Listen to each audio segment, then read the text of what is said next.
in collaborazione con Glam Vision e K-Facli.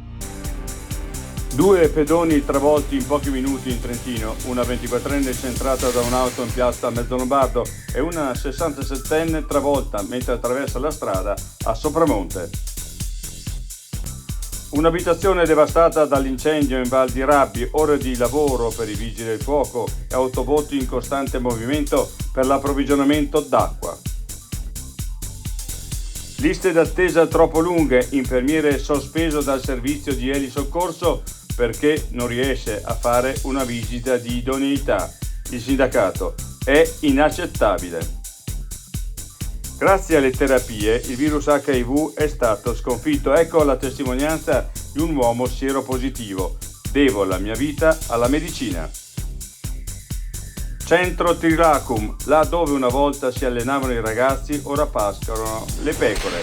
Bisogna trovare quanto prima un accordo tra Comune e ASUC.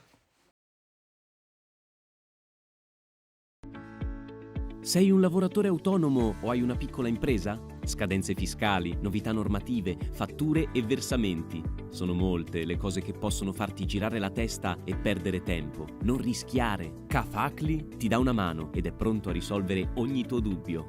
Grazie ad operatori esperti e con tariffe contenute avrai una consulenza completa anche nelle fasi iniziali, scadenze fiscali e previdenziali rispettate, uno strumento per la fatturazione elettronica, servizi anche online e a distanza, contabilità sotto controllo ma senza stress? Si può con K-Facli.